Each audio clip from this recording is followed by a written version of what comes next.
My parents got divorced when I was about 10 years old. My dad has quite a bit of a prestigious education and had some very ambitious plans of his own company when I was very small. Like a lot of startups, I gather they had some great ideas, some less great execution, and things ended up not working out. It happens. It left my dad devastated. My mom, 72 female, on the other hand, has some technical education, trade school type thing, and is a very hard worker. While my dad was spending the next 7 years after the failure of his company not working, depressed, golfing, turning down jobs because they were beneath him, my mom was paying the bills, the mortgage, etc. Finally, my mom had had enough and got a divorce. My dad met Maria, 73 female, stepmom, a few years later, and they eventually got married. Maria came from money back east. Real big time. Had a driver and a butler growing up kind of money. As far as I can tell, she's never had to work and had an inheritance herself of millions. She has 2 kids, Mark, 55 male, and Melissa, 47 female. Good folks. My dad and Maria lived a pretty indulgent lifestyle on Maria's money. Country clubs, new BMWs every couple of years, nice houses, that sort of thing. Meanwhile, my mom was still working 6 days a week and taking care of a crappy teenager, me. Eventually, Maria and my dad started to run out of money. At that time, they approached my mom and let her know that dad wanted his share of the money out of the house that I grew up in. My mom could either buy him out, or she would need to sell the house. He wanted his chunk. I grew up in Cupertino, which most of you will know as the birthplace of Apple. Housing prices were not as crazy there as they are now, but our house still represented probably, I don't really know, $1 million or so. There's no way my mom could buy him out, so she had to sell. California has all property in a marriage as joint property. This means that even though my mom had been paying most of the bills and paid for the improvements on the house, my dad was legally entitled to half, and that's what he took. After the sale of the house, my mom spent the next few weeks crying in our crappy new condo on the meh side of the tracks. My dad and Maria had new cars. Years pass. I grow up. My parents get old. My dad recently had some health problems, and I went up to his and Maria's house to help out for a few days. My dad is getting up there in years, and he wanted to make sure I understood how their assets would be divided up when they pass. My dad has told me for years that I wouldn't be getting anything when he passes on. He hasn't said this in a mean way, like, you'll get nothing. It was more like, sorry son, but the well is dry. So I didn't really think much of it, and I've always told him that was fine. However, during this recent visit, he laid out how the assets are actually going to be divided. Whichever spouse, my dad or Maria, dies first, the other gets all the property. When the other spouse dies, whatever is left will be divided evenly between my stepmother's 2 kids, Mark and Melissa. I get nothing. If you remember, my stepmother grew up rich. Her father was rich enough that Mark and Melissa both have their own trusts that can be drawn upon in the event of whatever. I don't really know the details. From my understanding, these are a good chunk of money. Not millions, but several $100,000.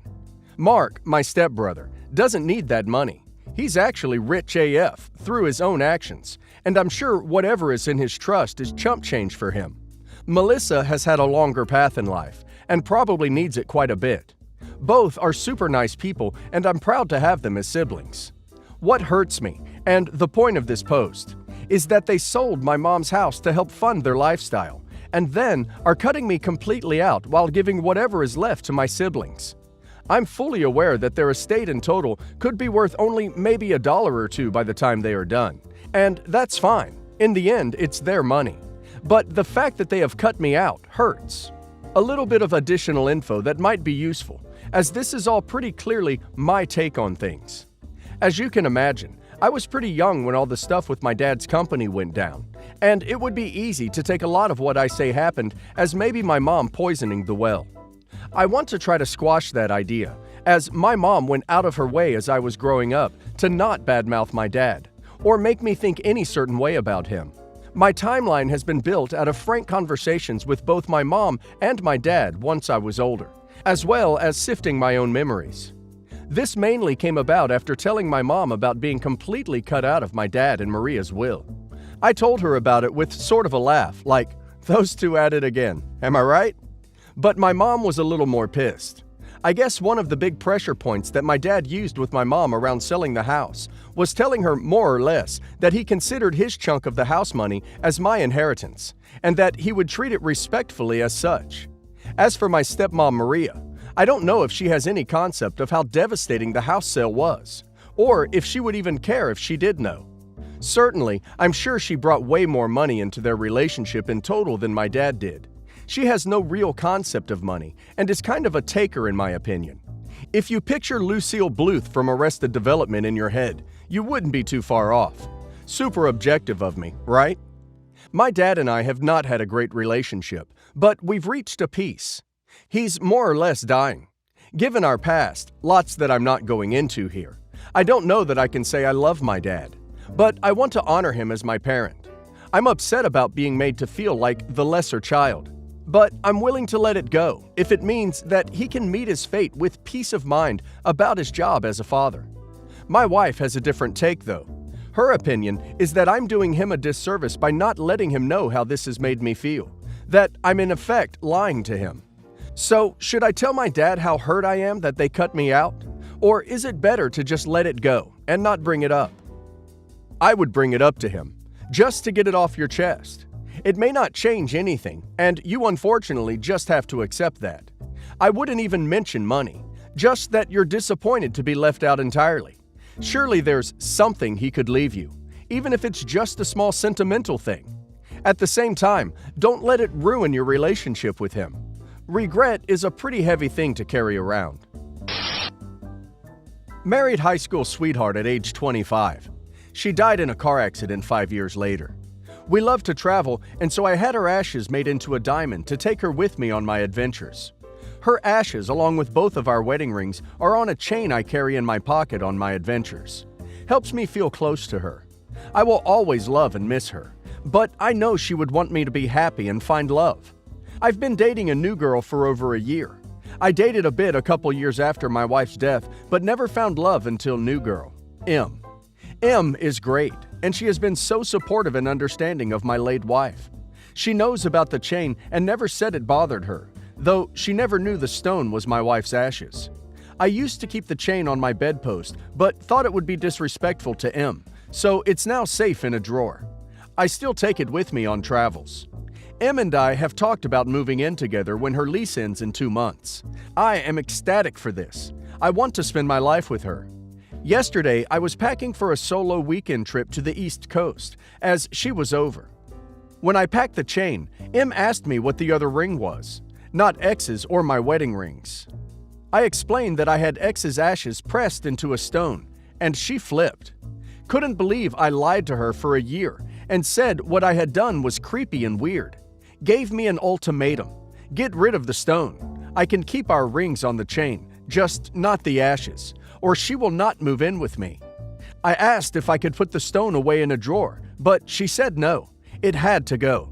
She refused to spend another night with my wife in the house and said it's her or me. Please help, guys. I don't know what to do. I don't want to lose this girl, but I also don't want to give up respect for the woman I once loved. My ex was not close to her parents, so I cannot give it to them. I can't just throw it away. I'm at a loss. Canceled my weekend trip. I just want to make things work with M. Edit. I keep thinking to myself that making this stone was totally crazy. M told me that no girl would ever be comfortable with it, and that if I keep the stone, I will be living a lonely, miserable life. Women or men, would this be a deal breaker for you? Am I insane? First off, you turning the ashes into a diamond is the most awesome way to carry someone with you. It was a great idea. Don't ever get down on yourself about that. That said, and this is important, don't ever get rid of that stone, ever. You'll never ever forgive yourself. M needs to man up. It's not you, it's her. I think new girlfriend is very afraid of you not being over your wife. And I get that for sure. But to have the balls to demand that you rid yourself of what quite frankly is a very touching way to memorialize your wife is so far out of line, I can't even fathom that she said it and meant it. If your girlfriend doubles down on this and says me or the stone, The answer has to be an immediate the stone, because this demand sets a terrible and sour precedent for your future together. I'd never forgive her if I were you and she made me give that up. That stone has nothing to do with her, and she can duck off about it. Update. Whoa, this totally blew up on me. I had no idea my story would get such a response. I was hoping for a comment or two, but this is crazy. This morning I took the time to read what all of you wrote, and I'm hoping that M will settle for a safety deposit box or leaving it at my mom's. She's never had somebody she cares about pass away, and I think the thought of my wife's remains being in my house freaked her out. She's coming over tonight to talk. I will try to update you all soon. Second update. We met up on Saturday. There was a lot of dialogue between us, but I'm going to try to keep it short and paraphrase what we said. I know many of you said to give M time to cool off, but I just couldn't spend my whole weekend knowing she was unhappy. I invited her over for dinner and spent the day cooking her favorite meal. I took the ring over to my mom's house because I know it being in the house made her uncomfortable, and bought her some flowers. I really wanted to show her she has no competition, that I love her. When she comes over, the first thing she says is it still in the house? When I assure her it's not, she comes in and sits down. I start by apologizing, explaining that I never meant to lie to her or hurt her, but that I now realize I was lying by omission and it wasn't fair to her. I apologized again and said I hope she didn't lose all the trust she had in me.